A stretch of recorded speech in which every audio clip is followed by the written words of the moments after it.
Well, a lot of the people that were killed at Man Gulch? Oh, I knew most all of them, yeah. I knew Hellman, of course, and let's see, who was the foreman on that fire? Wag Dodge? Wag Dodge, I knew Wag well.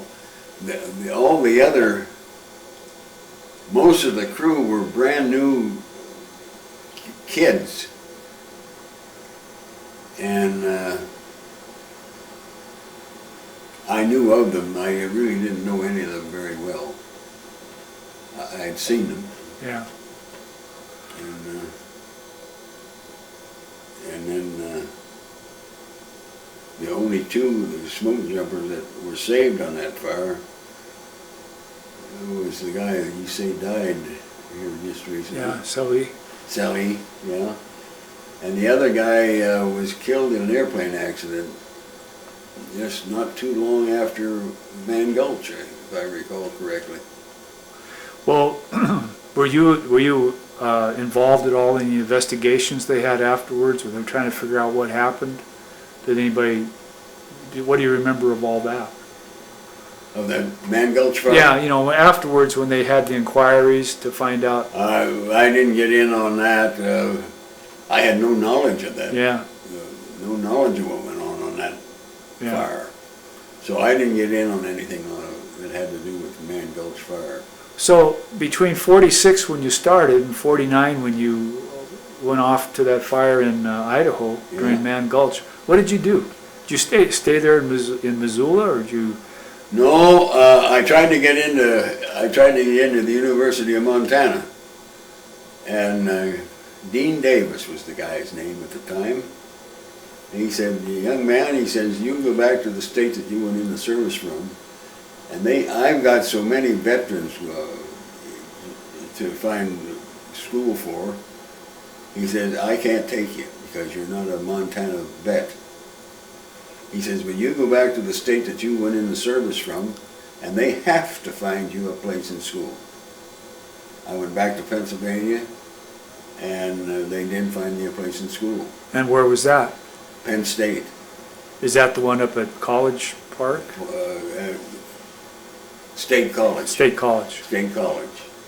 Yeah. But you kept coming out to Montana in the summer? I kept coming out in the summer and going back there, and I going to school. And let's see, wow, you're taxing my memory here. You're doing pretty good.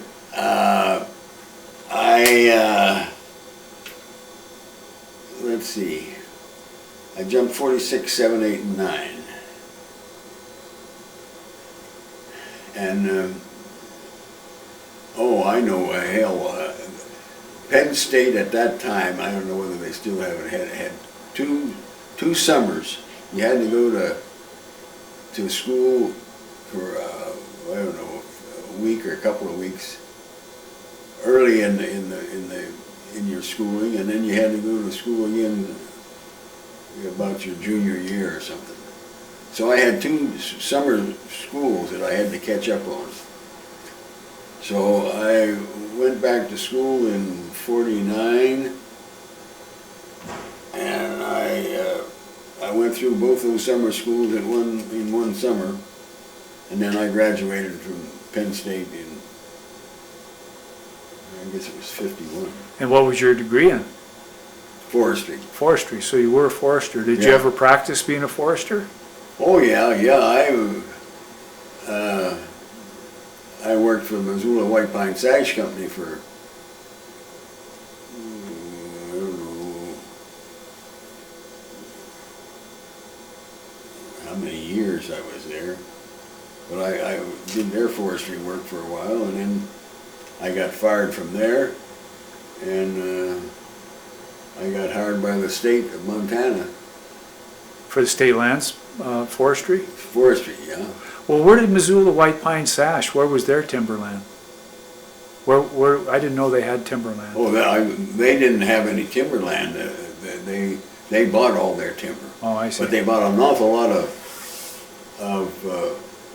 well, a lot of what they were really after was old growth ponderosa pine. And that was what they used in their mill. That was their mill size, and of course that fit right in with their remanufacturing plant. So I did a lot of work with ranchers and farmers, Oh, I buying see. little, small plots of primarily ponderosa pine timber. And then when you worked for the state Department of Lands Forestry Department, Yeah. where'd you work, out of Missoula? Out of Missoula, yeah. How long did you do that?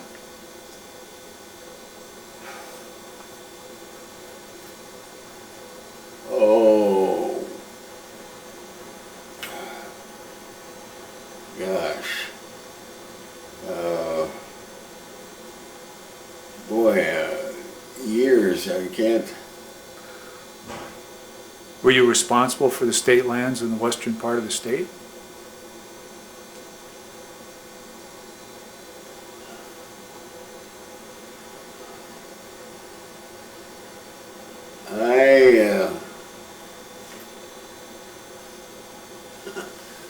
I'm hitting a void here. No, that's okay, no biggie. Well, can we go back to the smoke jumping part of it? You said Oh. 46, 47, 48, 49, 4 years. 4 years. All out of Missoula. All out of Missoula. And do you remember any of the other places you jumped besides that one jump in Idaho? I mean, where were they sending crews to in those days? Well, they sent them all over, well, they sent them everywhere. Canada, Really? yeah. We made a few jumps in southern Canada. And Montana, of course, and Idaho. Let's see, Oregon. I don't know whether I jumped any in Washington State or not. Can't remember.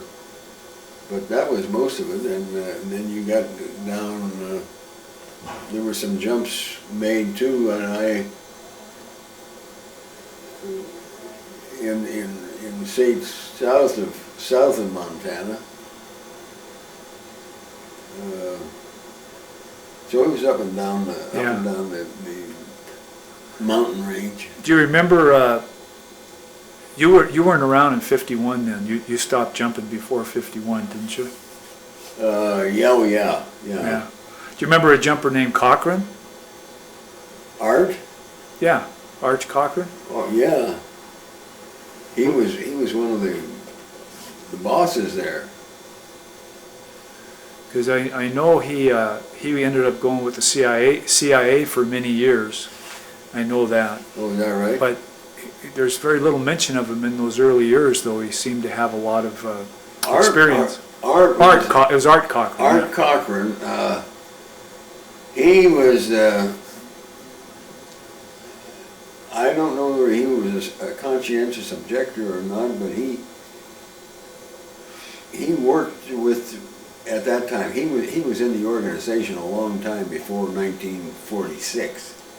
I don't know just when, but he was older than me by, I don't know, 10 years maybe. And but he was one of the principal bosses all the time I was in the Smokejumpers. Do you think he might have worked through the war then?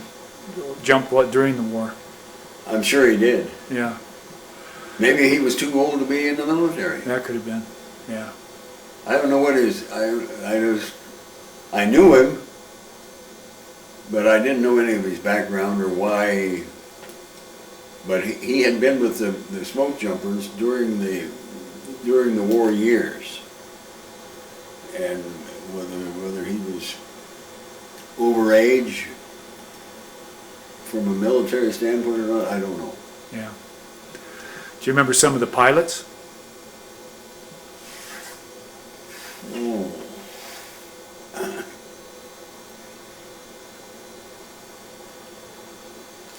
No, I don't think I do. Yeah.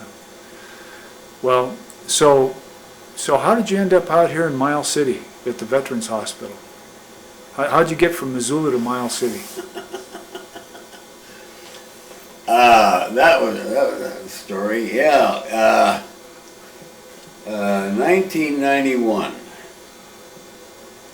They had a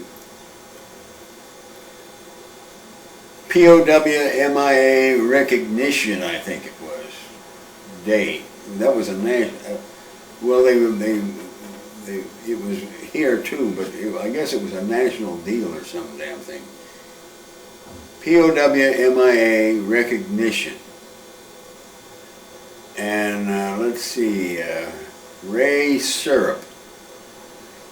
Ray Syrup was, he was patient advocate here at the, they had a hospital here at the time. He was patient advocate here, and he had invited, the guy that was a guest speaker. The guy had been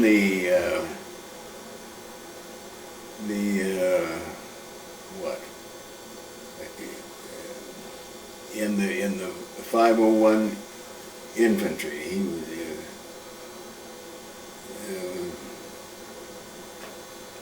you're taxing my brain here.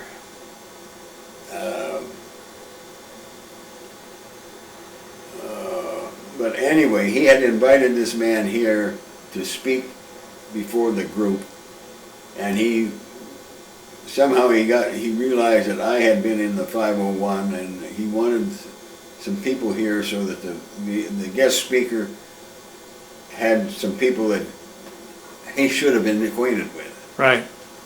And so he invited me here for that, and that was, when was that? It seems to me that was in the fall of 91. But my wife and I came over to that, and that was another thing that she was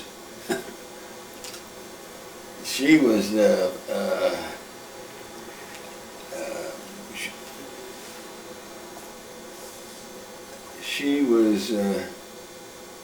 was dying. I'll say it that. That's the way I can remember that she had ocular melanoma, and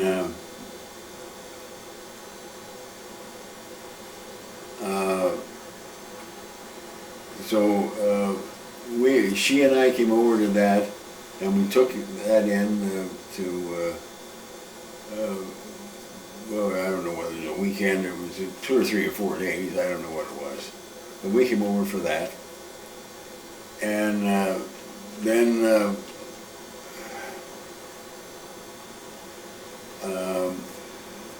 went back home, and then she passed away.